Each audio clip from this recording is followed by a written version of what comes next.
لو حكينا يا حبيبي نبتدي منين الحكاية؟ احنا النهاردة هنكون في شارع مهم ومحور حيوي في محافظة تاريخية وعريقة.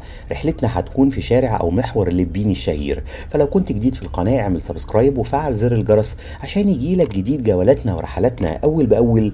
يلا بينا بسرعة نبدأ جولتنا ورحلتنا النهاردة.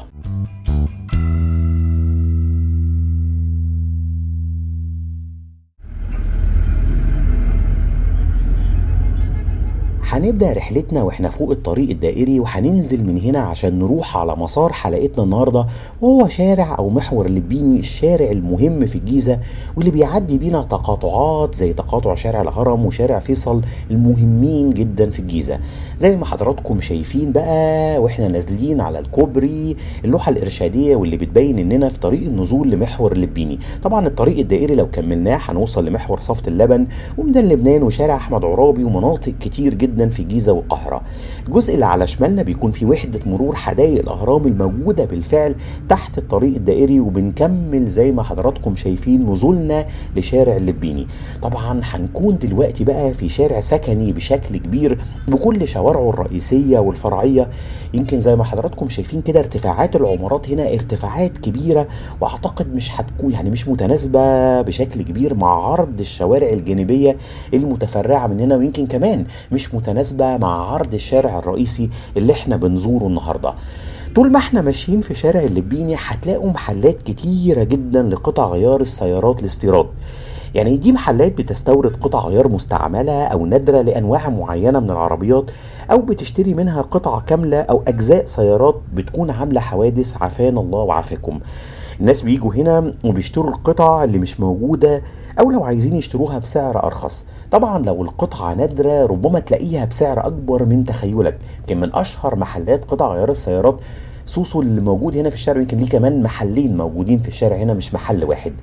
احنا ممكن نقول ان شارع اللبيني مهم جدا لانك بتستخدمه عشان تربط الجزء اللي نزلنا منه من الدائري بالجزء اللي بينتهي عنده الدائري برضو. يعني انت بتنزل من الدائري وبتروح لجزء تاني في الدائري في نهاية الشارع هنا. يعني انت لو جاي من اكتوبر او الشيخ زايد او من حدائق اكتوبر او طريق الفيوم هتطلع الدائري وتمسك بقى شارع اللبيني اللي احنا موجودين فيه عشان تروح للجزء التاني من الدائري اللي هيوديك بقى منطقة المعادي والمقطم والتجمع. زي ما حضراتكم شايفين عمارات سكنية كتير جدا في الشارع هنا، هو شارع حيوي جدا مليان بكل الخدمات. يعني هتلاقوا محلات سوبر ماركت وعطارة وقطع غيار سيارات زي ما قلنا وصيدليات وكافيهات ومدارس ومحلات للملابس وحاجات تانية كتير. يمكن على يمنا دلوقتي مدارس علوي للغات، من اشهر المدارس اللي موجوده في الجيزه ومن اشهر المدارس اللي موجوده في شارع اللبيني اللي بنزوره النهارده. الطريق الموازي لمحور اللبيني اللي احنا فيه هو محور المريوطيه المشهور الموجود هنا في محافظه الجيزه، واللي بيربط مناطق كتير جدا، وهيكون لينا زياره ليه قريب ان شاء الله. دلوقتي طبعا موجودين جوه محافظة الجيزة، واللي مع محافظة القاهرة والقليوبية بيكونوا حاجة بتسمى القاهرة الكبرى. مدينة الجيزة مدينة عريقة جدا وهي عاصمة لمحافظة الجيزة، ويمكن أنشئت مع الفتح الإسلامي لمصر. لكن طبعا كلنا عارفين ان تاريخ الجيزة بيعود لأقدم العصور، تحتوي بقى على بقايا مدينة منف أو منفيس، العاصمة الأولى للدولة المصرية بعد توحيد القطرين. كانت عاصمة مصر في عهد الفراعنة الأوائل، وطبعا موجود فيها واحدة من عجائب الدنيا السبع القديمة وكلنا عارفينها، وهي الهرم الأكبر اللي بناه الملك خوفو. ما زلنا بنتمشى وبنكمل طريقنا في عمق محافظة الجيزة، وما زلنا موجودين جوه شارع أو محور اللبيني، الشارع الحيوي جدا واللي موجود في قلب أو بيعدي بينا زي ما هتشوفوا دلوقتي تقاطعات شارع الهرم وفيصل. احنا يمكن بس الجزء ده بيبقى زحمة شوية في نزول النفق ده، فهنجري الصورة شوية عشان نقدر نعدي الزحمة دي وبعدين نستكمل طريقنا.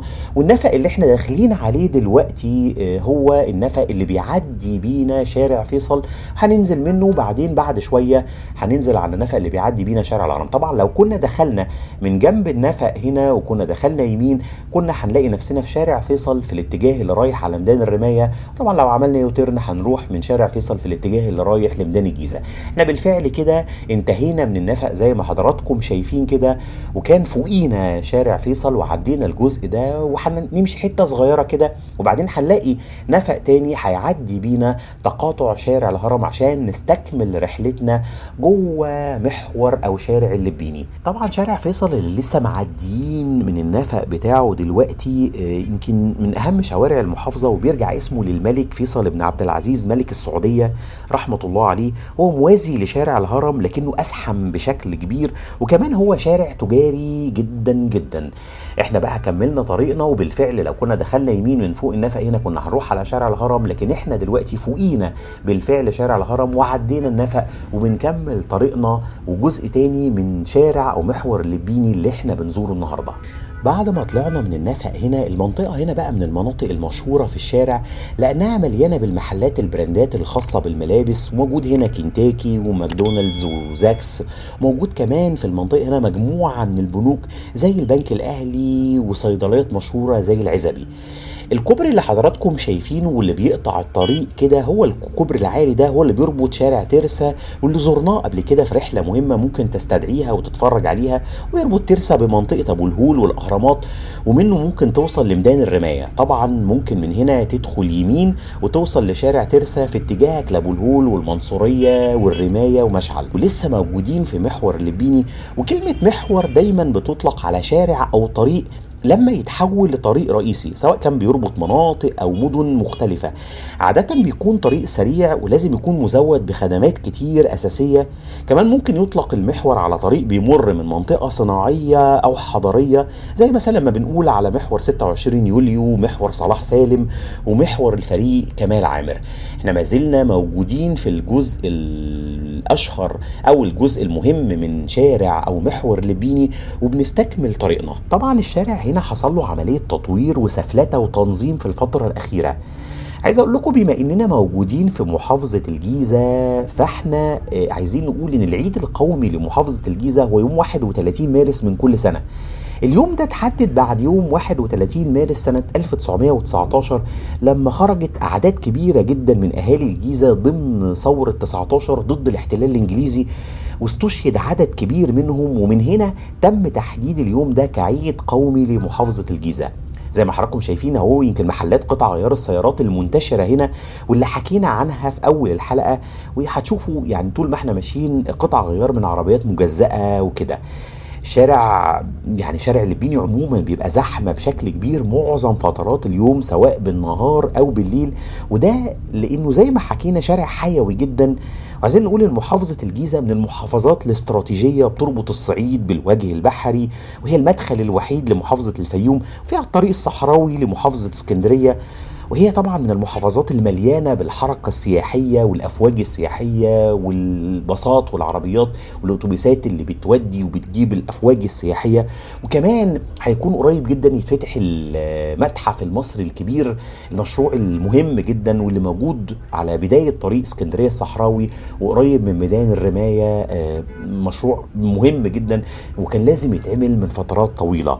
هتلاقوا في محافظه الجيزه كمان محلات وبازارات لبيع المنتجات التذكاريه للسياح. نستكمل رحلتنا جوه محور او شارع اللبيني. بما اننا موجودين بقى في شارع اللبيني، فاحنا عايزين نعرف معنى الكلمه دي. يمكن كلمه اللبيني في اللغه العربيه ممكن ترجع للبن او اي شيء له علاقه بيه.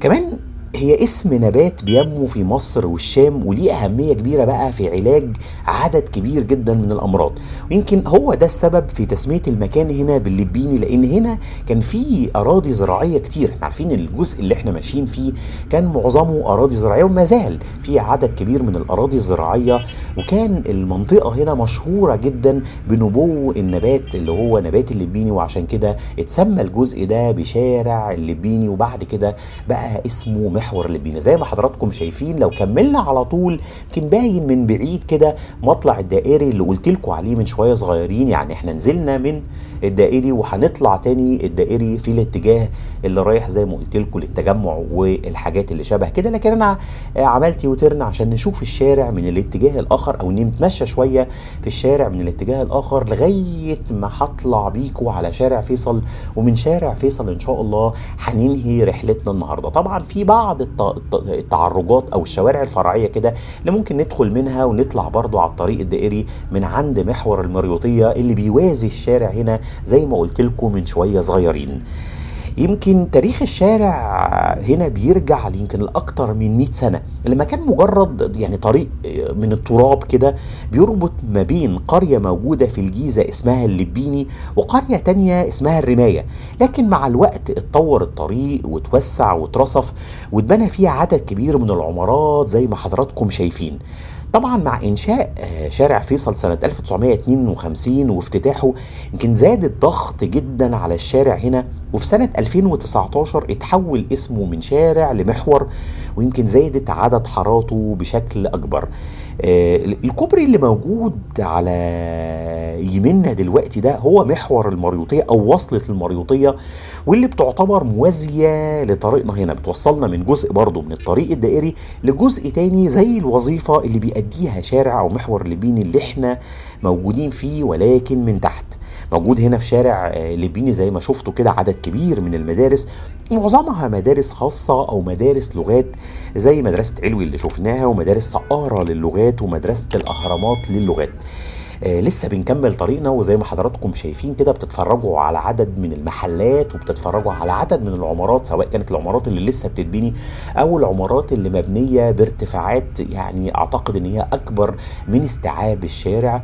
لسه بنتمشى في الشارع المهم، ويمكن انا بصور في يوم السبت عشان كده هتلاقوا ان يمكن الشارع نسبة المرور فيه اهدى نسبيا، لانه بيبقى زحمة بشكل كبير زي ما قلت لكم من شوية صغيرين. فحبيت ان انا اصور في يوم نقدر نتفرج على الشارع بشكل كبير. محافظة الجيزة اللي احنا فيه شارع من شوارعها يمكن موجود فيها 10 مراكز إدارية.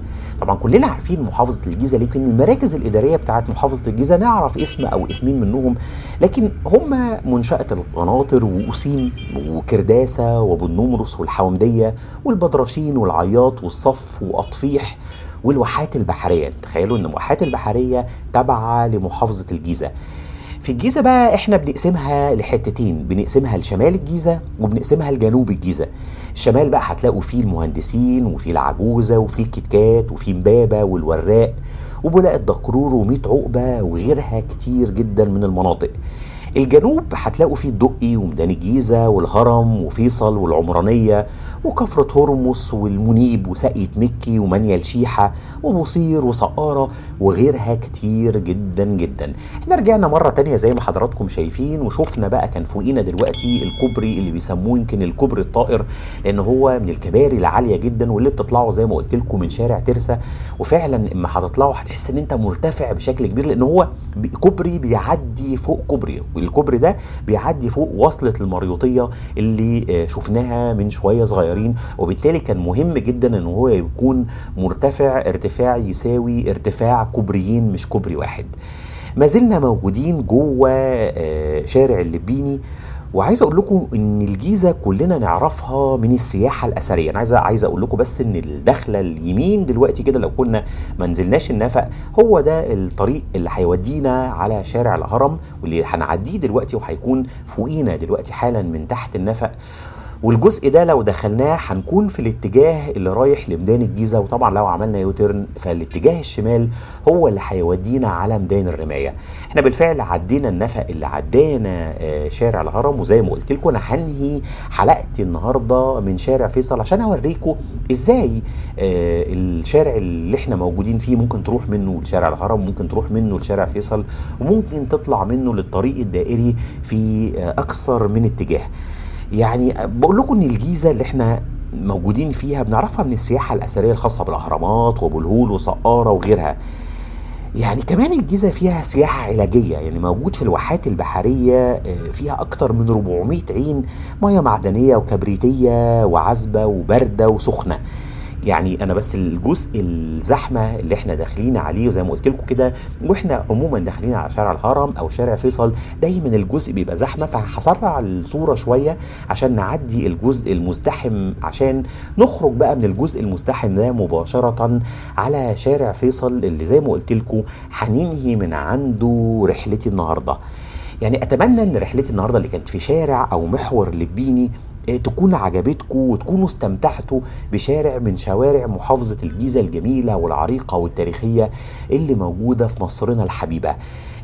لو عجبك الفيديو اعمل سبسكرايب وفعل زر الجرس واعمل لايك للفيديو عشان ينتشر بشكل كبير.